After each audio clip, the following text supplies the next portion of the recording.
I've said it before and I'll say it again. How do I follow that? Right? End of sermon. No, I'm kidding. For those of you who don't know me, I am the Reverend Dr. Jonathan Redding. I am Associate Professor of Religion at Nebraska Wesleyan University. But as I was telling our fantastic sound people in the back, they said, do you prefer Dr. Redding or do you prefer Jonathan? I said, please call me Jonathan. Mom calls me Jonathan. If it's good enough for her, it's good enough for everybody else, right? Amen. The title of my sermon today is a question. And if you've heard me preach before, you know that I like to ask questions because I find that there's strength in the questions. I find that there's challenge in the questions. I find that there's hope in those questions.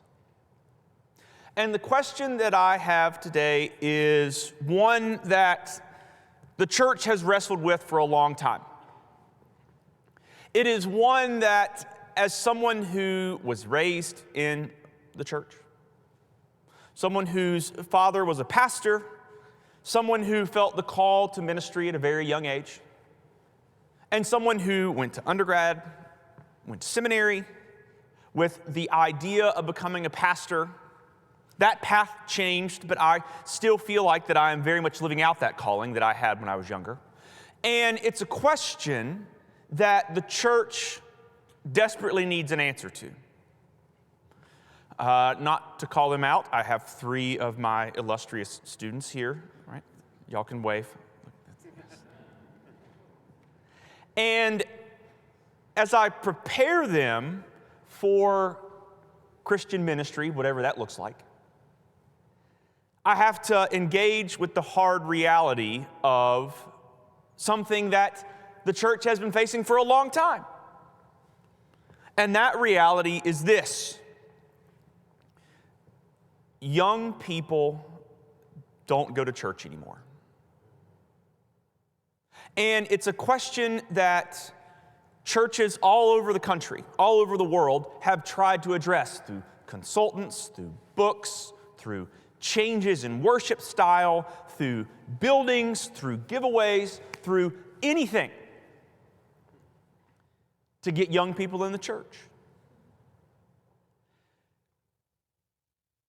The real question we should be asking is not why aren't young people coming to church, it's why did they stop going to church? And the reason why they stopped going is, I think, that it lies in this question, in when will we give children the respect that they deserve? I found it fitting today that I would preach on this when we heard that fantastic music from those young children earlier. If you can't hear that and can't feel something, then buddy, I don't know what to tell you. And yet, in Christian churches, we treat children more like they are an annoyance, something to hide, something to placate. Think about how often when we are in church, if we hear a child cry or a small child start to talk, we think to ourselves, why doesn't someone just take that kid out of here? Why doesn't someone shut that kid up? On top of that, when we engage children with the reality of the biblical text, we hide things from them. If you don't believe me, just go pick up any illustrated children's Bible. There are stories in these children's Bibles that we tell half-truths to the kids. In some instances, the children's Bibles change the ending of the story. And not only that, we say that we are reading the Bible when it's just a hand-picked set of stories from the Bible. And I don't know why we do it. I grew up in it. I was part of it. And I don't know why we do it. And I think the answer is, for lack of a better word, far too often society treats children like they are stupid. And we do it without even realizing it. Because if you've ever been around kids, there is one thing that they will do nonstop, and that is ask questions. They ask questions. They ask about everything. And at first we think it's cute, but then over time we get annoyed by it. We get frustrated by it. And instead of seeing those as questions from people that we are trying to help become fully functioning adults, we get annoyed by them. We ask them to stop asking questions, when in many cases it's quite literally the first time they may have seen that thing or experienced that thing or been to that place. And I find it fitting that when I was preparing this sermon and working with this sermon, the text that kept coming back to me was the story of Eli and Samuel. Eli was a judge and priest in Israel. For my students in the classroom, this was before the United Monarchy. This was during the time of judges. And Eli was a major deal in the early Israelite community. He was trusted with running the tabernacle and trusted with overseeing the Ark of the Covenant. The Ark of the Covenant was the most sacred item in Israelite history. It was the thing that was in the temple in an area called the Holy of Holies. It was the place that only the high priest in Israel could go. It was a big deal. And Eli, one day, had a woman come up to him named Hannah. And Hannah was praying and seeking a child, seeking a son.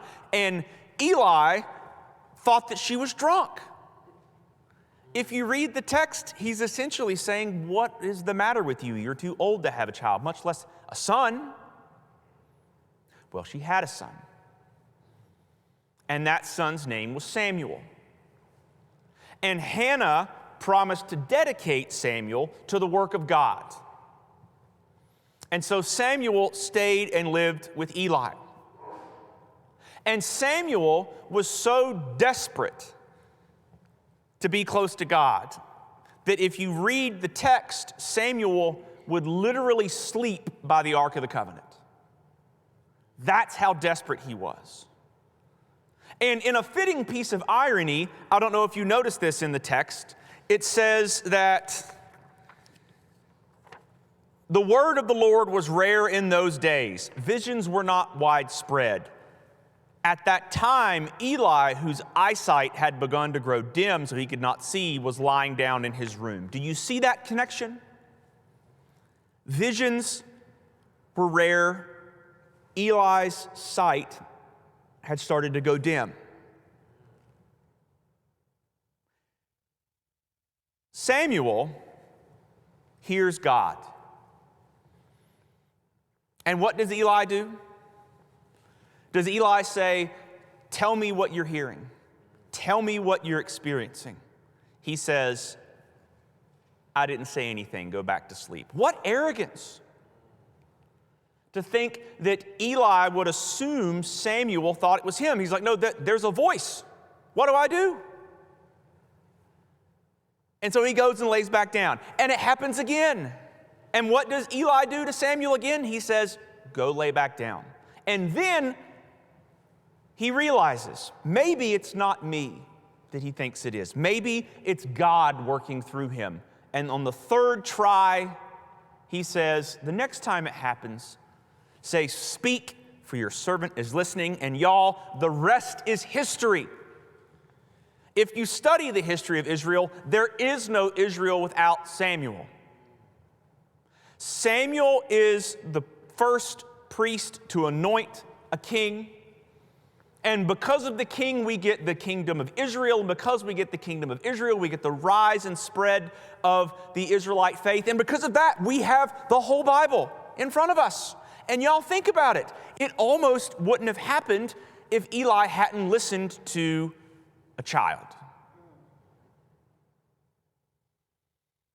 So I think that what we can learn from this story is that we should listen to children.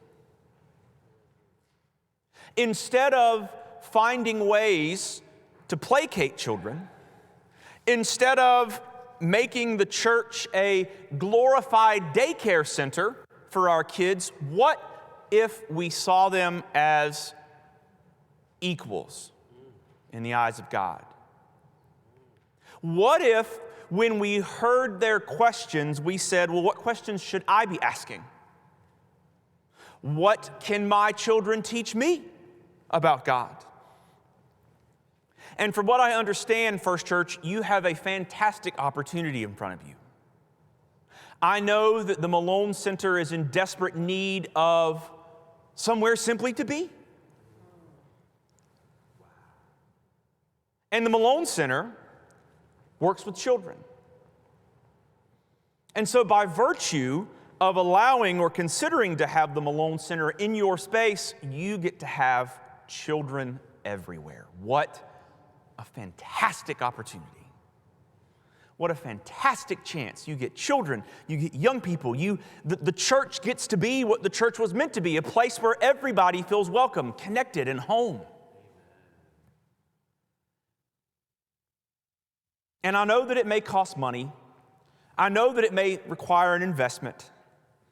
But in many ways, y'all, the modern church today, not just here, but the church everywhere, we don't have a choice or we're going to die.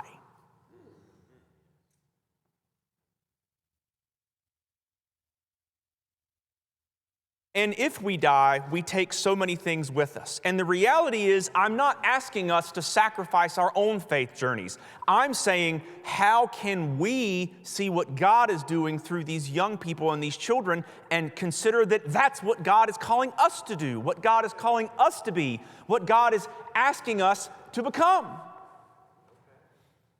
Because there is so much to learn from children, especially in 2024.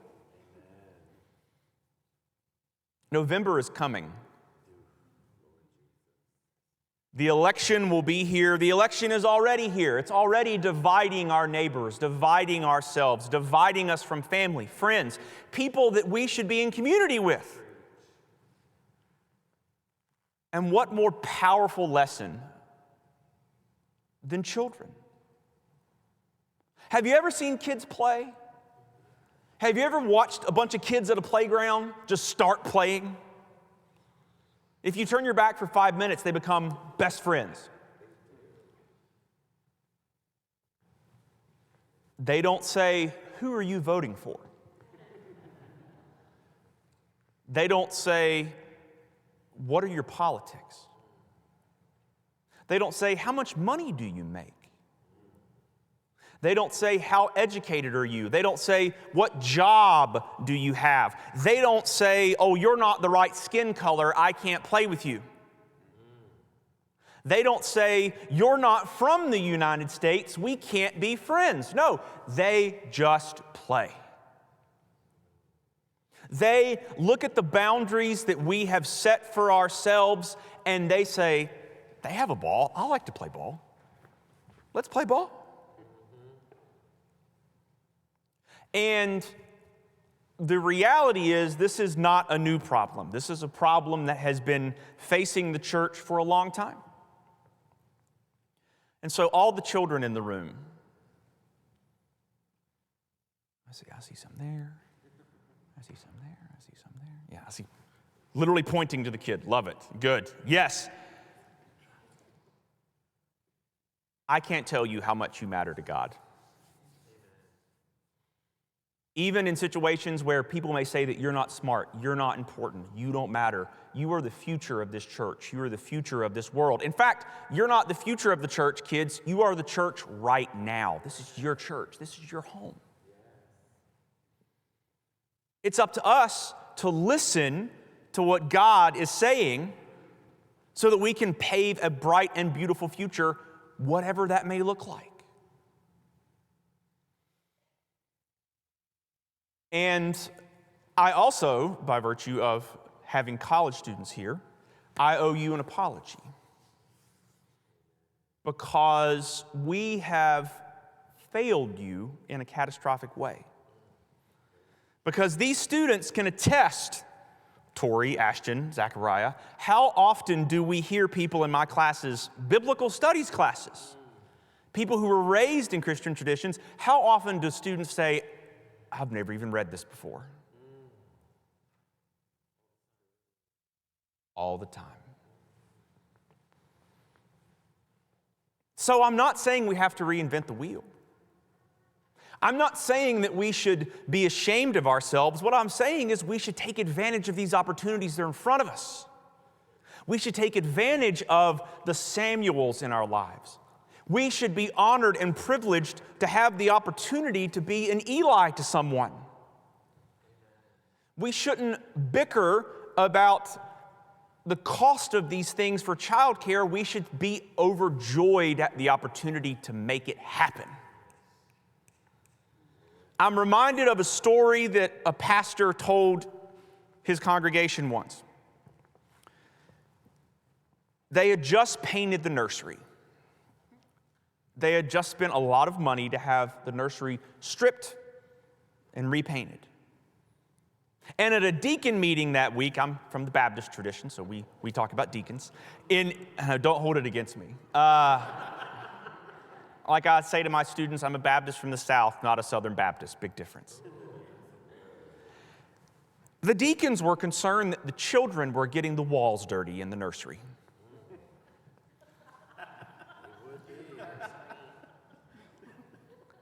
And they said, what are we going to do to keep this from happening? And the pastor looked at them and said, are you out of your mind? We should want the walls to be dirty from kids playing on it. And if I have to do it, I will buy the paint and I'll do it myself every week if that's what it means to have kids here in this place.